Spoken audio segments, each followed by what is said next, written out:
Hello students, welcome back to the channel. आप हैं मेरे साथ यानी कि आपके अपने दोस्त नितेश बजाज के साथ। दोस्तों, आपके अपने यूट्यूब चैनल 1-to-1 क्लासेस पे बिजनेस स्टडीज क्लास 12 का सैंपल पेपर हम लोग कर रहे हैं। एमसीक्यू वाला पार्ट ऑलरेडी खत्म कर चुके हैं। अगर आपने अब तक उसकी वीडियो देखी ही नहीं तो भाई जल्दी से फटाफट लिंक पर जाओ और फटाफट वीडियो देख लो। आज बात करेंगे हमारे लॉन्ग क्वेश्चन कौन कौन से हैं उसके बारे में बात करेंगे। चलिए आज की इस वीडियो में आज आपका समय हम ज्यादा नहीं लेंगे और जल्दी जल्दी फटाफट देखते हैं हमारे लॉन्ग क्वेश्चन कौन कौन से हैं और उनके आंसर्स क्या क्या, उनके डिटेल के बारे में बात करेंगे। सबसे पहला लॉन्ग क्वेश्चन आपके सामने आ चुका है। चलिए फर्स्ट क्वेश्चन आपके सामने आ चुका है। क्वेश्चन नंबर 21 शुरू करते हैं। 3 मार्क का क्वेश्चन है। इसमें क्या पूछा गया, आपसे पूछा गया है 3 point of importance of management. Management के इंपॉर्टेंस को इंडिकेट करते हुए 3 पॉइंट्स बताने जो कि इस केस स्टडी में हाईलाइट हुए हैं। चलिए जानते हैं इसको। Capture Limited is a construction company in which all the employees learn various ways of dealing with diverse situation from their senior. Senior सिखा रहे हैं, employees सीख रहे हैं, बहुत अच्छी बात है। Company provide financial as well as non-financial incentives. This help the employees to grow and develop their abilities. भाई बहुत अच्छी बात है। कंपनी यहां पर उन्हें एम्प्लॉइज को फाइनेंशियल नॉन फाइनेंशियल इंसेंटिव दोनों दे रही है। जहां पर भी बच्चों कंपनी अपने एम्प्लॉइज को फाइनेंशियल नॉन फाइनेंशियल इंसेंटिव सर्व करे वहां पे हमेशा हमेशा हमेशा आंसर आएगा। ध्यान रख के चलेंगे, भूलेंगे नहीं। Management helps in achieving personal objective. ध्यान रख के चलेंगे, ये मैनेजमेंट पर्सनल ऑब्जेक्टिव पूरे कर रहे हैं लोगों के। सो ये हमारी इंपॉर्टेंस का नाम भी है, management helps in achieving personal objective. ध्यान रख के चलेंगे आगे। This help the employees to grow and develop their abilities. बहुत अच्छी बात है। The organisation behaves as a responsible constituent of society and always creates good quality product. भाई सोसाइटी का हिस्सा है ऑर्गेनाइजेशन और अच्छा माल देती है सोसाइटी को, अच्छे क्वालिटी के प्रोडक्ट देती है। जहां पर भी इस तरह की भावना जनरेट हो कि सोसाइटी के लिए कुछ कर रही है ऑर्गेनाइजेशन, इसमें हमेशा आंसर आएगा management help in the development of society. ध्यान रख के चलेंगे, इस हेडिंग का नाम है management helps in development of society. आप लोग जानते हैं बहुत अच्छे से इंपॉर्टेंस को। ठीक है, आगे बढ़ते हैं। It has a positive image in the market. The training modules are excellent and the employees always try to find out unique ways of providing solutions in the context of rapidly changing business environment. ओहो क्या बात है, बार बार change हो रही है organisation उन changes के according जो कि बिजनेस एनवायरनमेंट में आ रहे हैं। जैसे जैसे बिजनेस एनवायरनमेंट में चेंज आ रहा है एम्प्लॉइज एडजस्ट कर रहे हैं। सो ये क्या है, कौन सी इंपॉर्टेंस है, इसका नाम है management creates dynamic organisation. I repeat, इस पॉइंट का नाम है मैनेजमेंट क्रिएट्स डायनामिक ऑर्गेनाइजेशन। बहुत ही अच्छे पॉइंट है सारे के सारे। आई जस्ट होप आपको समझ आ गए होंगे सारे पॉइंट। काफी अच्छा क्वेश्चन था। चलिए नेक्स्ट क्वेश्चन की ओर चलते हैं। हमारा अगला सवाल आपके सामने आ चुका है। State any 3 reasons as to why controlling is regarded as indispensable functions of management. Okay,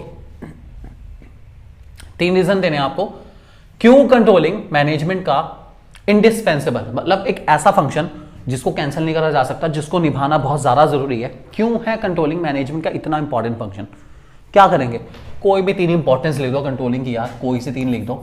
ये हो गया हमारा डायरेक्ट क्वेश्चन। डायरेक्ट क्वेश्चंस में हम लोग बहुत ज्यादा डिस्कस नहीं करेंगे क्योंकि हेडिंग बेस्ड क्वेश्चन है सारे के सारे, आपको पता ही है। डायरेक्टली आप इंपॉर्टेंस ऑफ कंट्रोलिंग लिख दो, आपको आंसर में पूरे नंबर मिल जाएंगे। ठीक है, अगला enumerate any 3 advantages of management by exception which is used by management in analyzing deviation. Okay, आपको कोई से 3 एडवांटेज बताने हैं। ठीक है, मैनेजमेंट बाय एक्सेप्शन के। अब ये मैनेजमेंट बाय एक्सेप्शन होता क्या है यार। मैनेजमेंट बाय एक्सेप्शन कहता है फर्म की सक्सेस में 19-20 का फर्क एक्सेप्टेबल है। आपने एक टारगेट सेट करा और वो 95% या 98% अचीव हो गया तो आप मान के चलो वो अचीव हो गया है।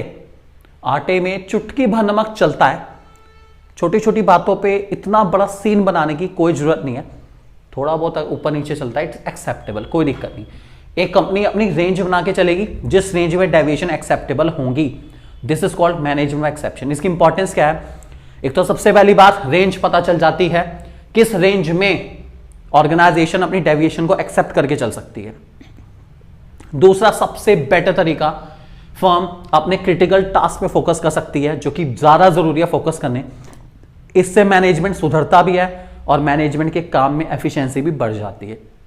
बाकी आप कोई सी इंपॉर्टेंस लिख सकते हैं, इसकी भी आपको मिल जाएगी एडवांटेज, एनसीईआरटी में मेंशन है, एक बार रीड कर लेंगे इसको।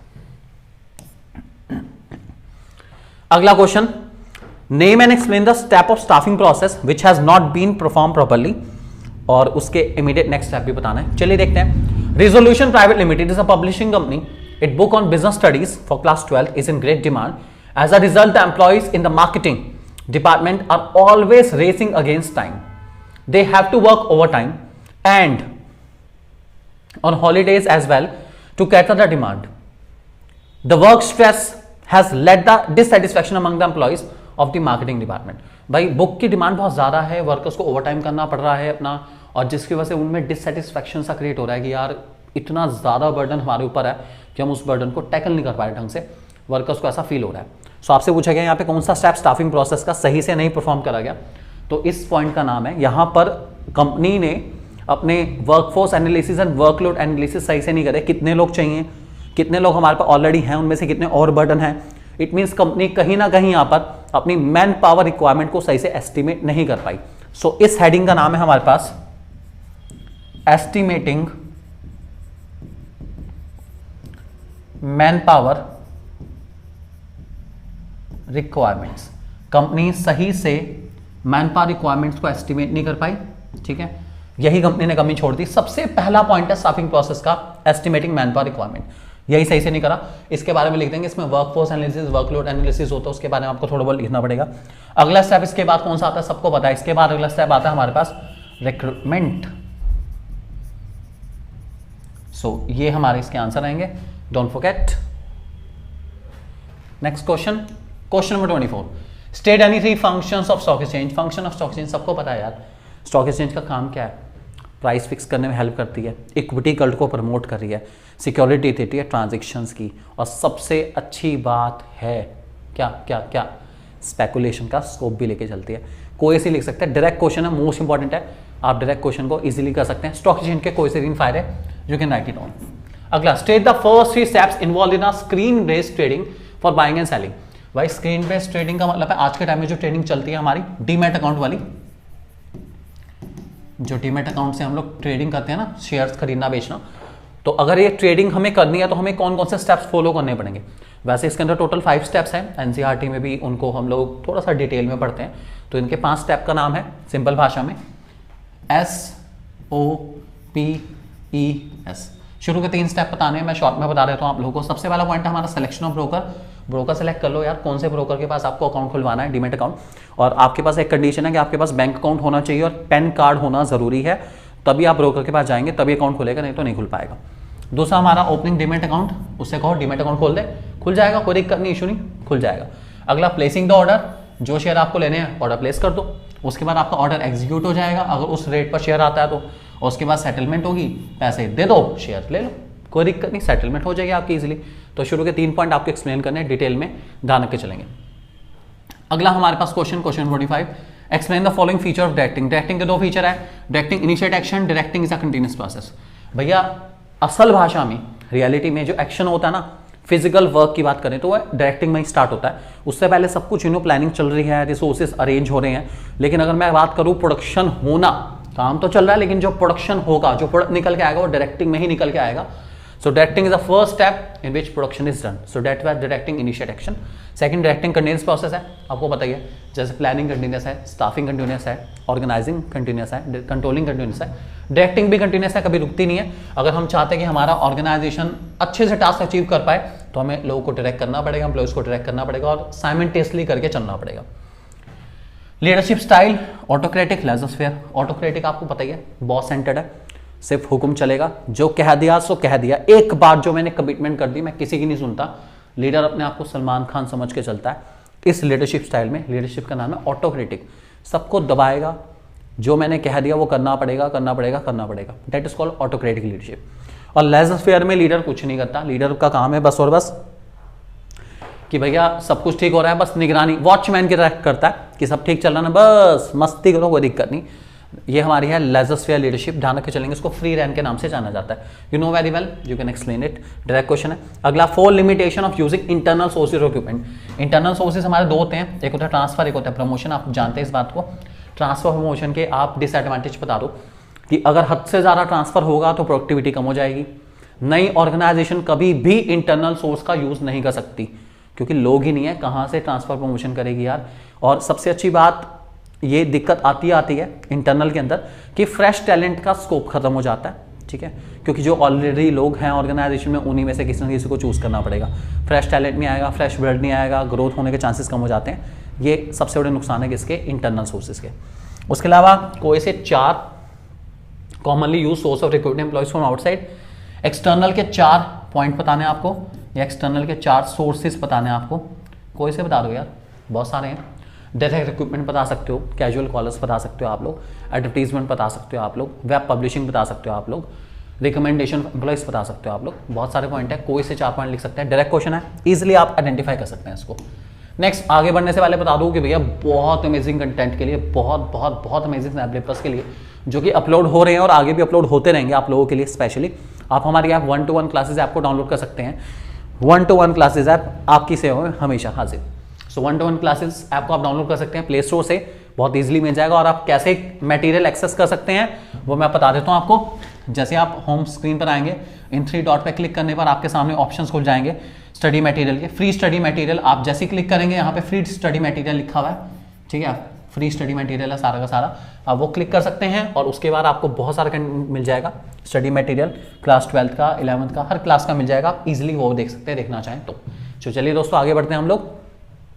जो आईफोन यूजर्स हैं वो लोग भी डाउनलोड कर सकते हैं माई इंस्टीट्यूट ऐप, जो कि आपको मिल जाएगी प्ले स्टोर से, दैट इज एप्पल स्टोर से मिल जाएगी बहुत इजीली अपना, ठीक है। और उसके बाद माई इंस्टीट्यूट ऐप डाउनलोड करके हमारा ORG कोड RVYWA जैसे एंटर करेंगे, RVYWA आपकी ऐप अपने आप कन्वर्ट हो जाएगी 1-to-1 क्लासेस ऐप में। और उसके बाद आप सारी चीजें एक्सेस कर सकते हैं बहुत इजीली। काफी कुछ मटेरियल फ्री भी है, कुछ कोर्सेज भी हैं पेड वाले, कोई बात नहीं, बहुत कुछ है आप लोगों के लिए।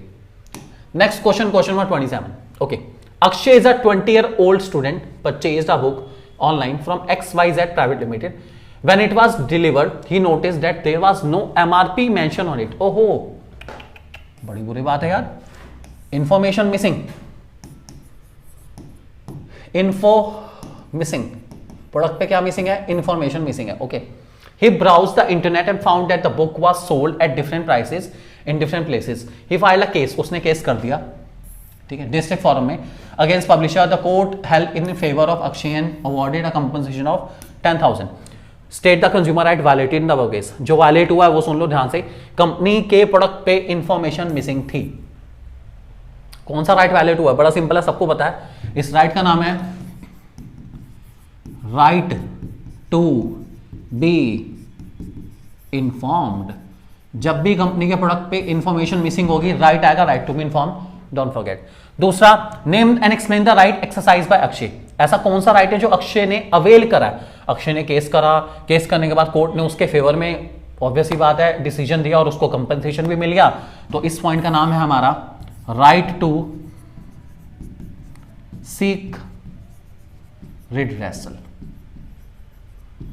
सॉल्यूशन मिलने वाला point right to seek redressal. Explain करना है, एक्सप्लेन आप कर सकते हैं। अगला, explain the following factors affecting the dividend decision. Okay, taxation policy और कैश फ्लो पोजीशन। भाई सिंपल सी बात है, अगर टैक्स ज्यादा होगा तो कंपनी डिविडेंड कम बांट पाएगी, कम बांटेगी नहीं, कम बांट पाएगी क्योंकि सारा पैसा तो टैक्स में चला गया। बचा कम तो बटेगा कम, सीधी सी बात है यार। और अगर टैक्स कम है तो कंपनी अपने आप ही डिविडेंड क्या बांट पाएगी? ज्यादा बांट पाएगी। एग्जांपल ले देता हूं आपको सिंपल क्लियर करने के लिए, जस्ट एक सेकंड का।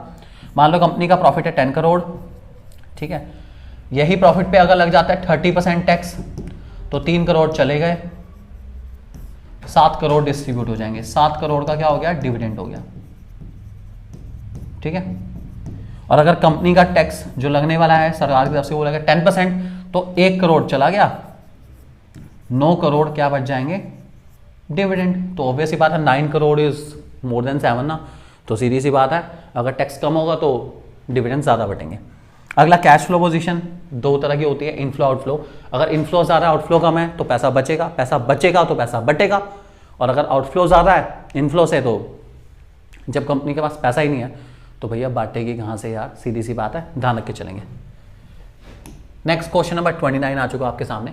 ओके, यहां पर हमारे एलिमेंट्स ऑफ कम्युनिकेशन डिस्कस करेंगे। एलिमेंट्स ऑफ कम्युनिकेशन काफी सारे हैं, आपको पता ही होगा। इसमें सेंडर आता है, एनकोडिंग होती है, डिकोडिंग होती है, रिसीवर होता है, फीडबैक होता है, नॉइज आता है, सब वो है हमारे, ठीक है। अच्छे हैं काफ़ी ज़्यादा। आपको यहाँ पर आइडेंटिफाई करना है कौन कौन सा एलिमेंट है कम्युनिकेशन का। चलिए देखते हैं। Department A has sent the an encoded message to department B through internet. Internet क्या है यहाँ पे?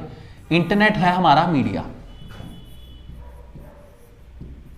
मीडिया कह लो या एक तरह से मीडियम कह लो। जिस मीडियम के थ्रू मैसेज एक जगह से दूसरी जगह जाए उसको मीडिया कहा जाता है, ध्यान रख के चलेंगे। दूसरा, Madhu is making gestures so that he can send a message to Ranbir. What is Madhur doing? Madhur यहाँ पे गेस्चर्स बना ताकि वो मैसेज भेज पाए। तो मधुर क्या कर रहा है? मैसेज को एनकोड कर रहा है, इसको कहते हैं एनकोडिंग। गेस्चर पोस्चर के थ्रू मैसेज को बनाना ताकि हम उसको भेज पाएं और कोई और समझ भी ना पाए। Ranbir is trying to understand the message send by. अब रणबीर जो है उस मैसेज को समझने की कोशिश कर रहा है और उसको रीड करने की, उसके गेस्चर को रीड करने की कोशिश कर रहा है। तो रणबीर क्या कर रहा है यहाँ पे? रणबीर कर रहा है डिकोडिंग। जो मधुर ने एनकोडिंग करी है, इशारे करें, उन इशारों को डिकोड कर रहा है, समझने की कोशिश कर रहा है। जैसे मैं इशारा करता हूं, जल्दी से वीडियो को लाइक कर दो, चैनल को कर दो सब्सक्राइब और ज्यादा से ज्यादा लोगों से शेयर करना मत भूलना बिल्कुल भी। So these are called gestures. उसके बाद fourth part, Kamesh picks up his phone and find a message on it. He read message carefully. What is the role of Kamlesh? Kamlesh ने मैसेज पढ़ा, तो कमलेश कौन है? कौन है? कौन है? कौन है? कौन है? कमलेश है मैसेज का रिसीवर। ध्यान रख के चलेंगे इस बात को, ठीक है। इसके बाद में एक एक दो लाइन लिख देना कि क्या होती है एनकोडिंग डिकोडिंग क्या होती है, जरूर लिखना। अगर बोर्ड ना भी पूछता है तब भी लिखना यार, बहुत गंदे होते हैं बोर्ड वाले यार, कभी कभार लिखते ही रहे, सिर्फ आइडेंटिफाई करो और उसके बाद जब तक आप एक्सप्लेन नहीं करोगे पूरे नंबर नहीं देंगे। तो सबके बारे में एक एक दो लाइनें लिख देना, भले चाहे वो स्टेट कहें, एटलीस्ट कम से कम एक दो लाइन लिख देना। ओके, नेक्स्ट क्वेश्चन है, identify the decision suggested by mister Arikt Acharya, state by giving any 3 reasons as to why he must have advice his son to take decision with caution. Okay, क्यों इतनी सावधानी बरती जा रही है इस क्वेश्चन में? Let us read it. Dhaval Acharya, after acquiring a bachelor degree in hotel management, joined his father chain of vegetarian restaurant in Ahmednagar. Being young and enterprising, he suggested his father to add a new section of vegetarian bakery items which require investment of 5 crore. His father, Mr.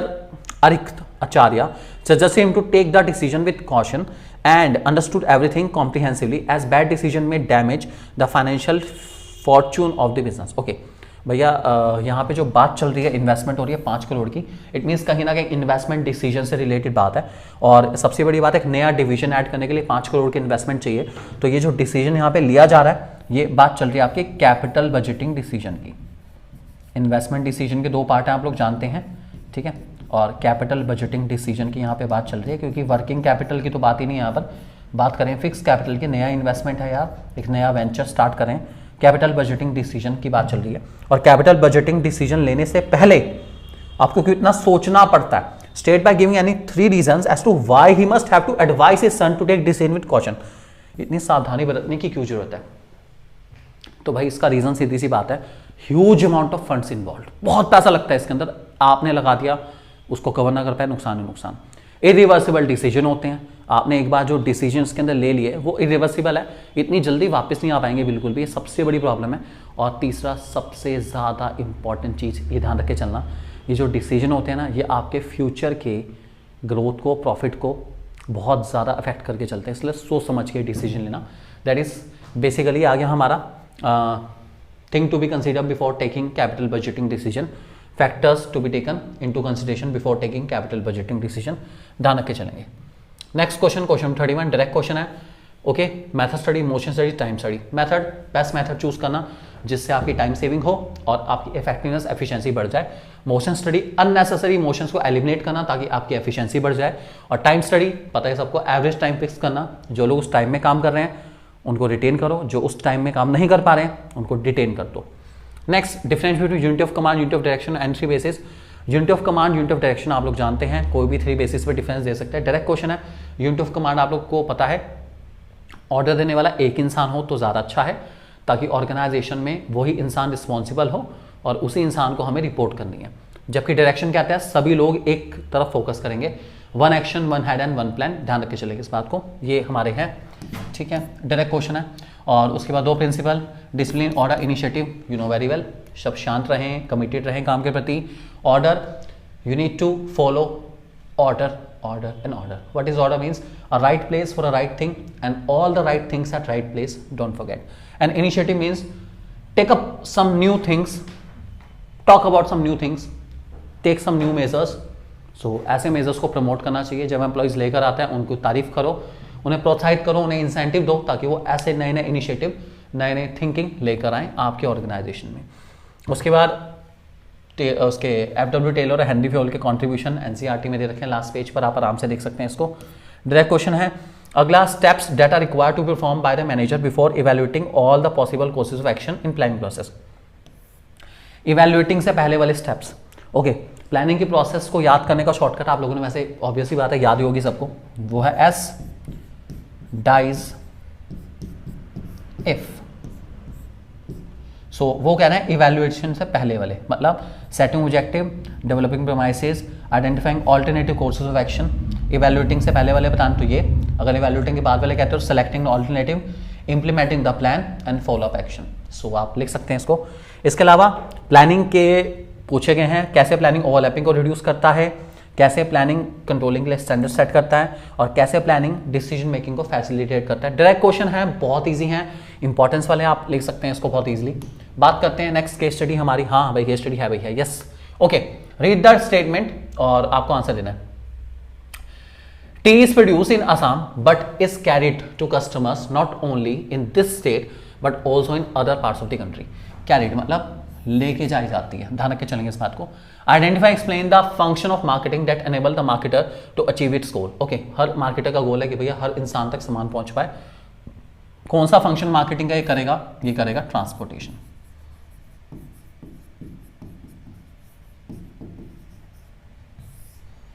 Enumerate any 2 factors that marketer should take into consideration before analyze the identified needs.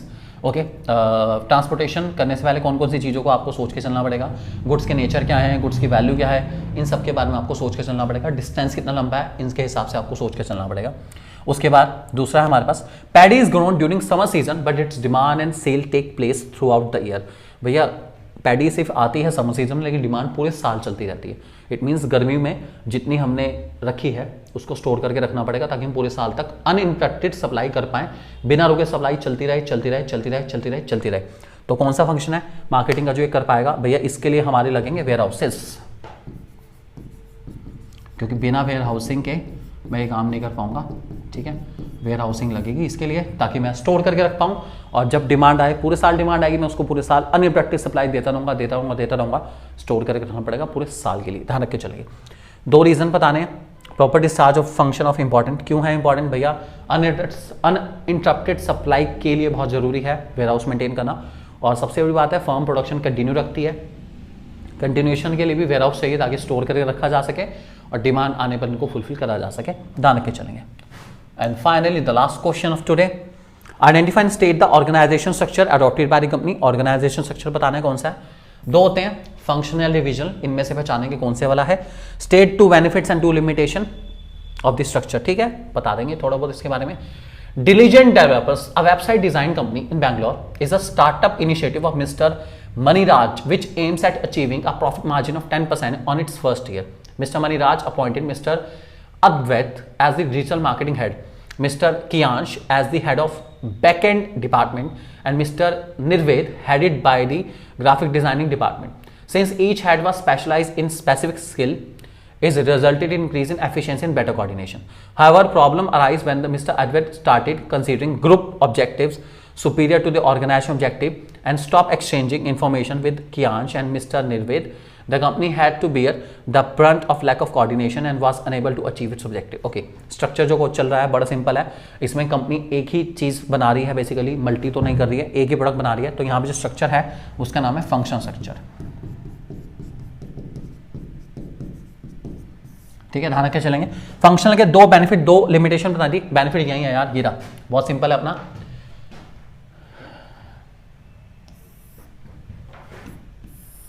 Efficiency बढ़ाती है, coordination बढ़ाती है, और सबके सब specified जो है ना वो अपने अपने ग्रुप या अपने अपने वर्क को ही परफॉर्म करते हैं, सो इसके अंदर फंक्शनल स्पेशलाइजेशन अचीव होता है। ध्यान रख के चलेंगे कौन सा स्पेशलाइजेशन, फंक्शनल स्पेशलाइजेशन। लिमिटेशन भी यहाँ मेंशन है इसके अंदर, सबसे बड़ी क्या है लिमिटेशन यहाँ पर कि इसके अंदर ये बड़ी दिक्कत है कि कभी कभार जो ग्रुप ऑब्जेक्टिव हैं वो भारी पड़ जाते हैं ऑर्गेनाइजेशन ऑब्जेक्टिव पर, ये बड़ी दिक्कत आती है। और दूसरा इसके अंदर कोऑर्डिनेशन इंश्योर करना बड़ा मुश्किल है यार, इसके अंदर कोऑर्डिनेशन बहुत ज़्यादा मिस होता है, ठीक है। तो यही इसकी 2 लिमिटेशन है, बाकी कोई भी लिख सकते हैं आप जो आप लिखना चाहें लिमिटेशन, आपके बुक के अकॉर्डिंग, एनसीईआरटी के अकॉर्डिंग, जो भी आप बुक पढ़ रहे हैं उसके अकॉर्डिंग में आपके पास काफ़ी इन्फॉर्मेशन अवेलेबल है। So my work was to ensure कि आप इन केस स्टडी को आइडेंटिफाई कर पाएँ और कैसे आइडेंटिफाई करना उसके रीजंस देना ताकि आपका काम ईजिली हो पाए। So finally Nitesh Bajaj is signing off from this video. Thank you very much and God bless you all. I just hope कि आपको वीडियो अच्छी लगी होगी और आपने सारी चीज़ों को अच्छे सीखा होगा। और अमेजिंग कंटेंट के लिए जल्दी से सब्सक्राइब कर लीजिए हमारा चैनल, आपका अपना चैनल 1-to-1 क्लासेस, हमेशा आपकी सेवा में हाजिर 24/7।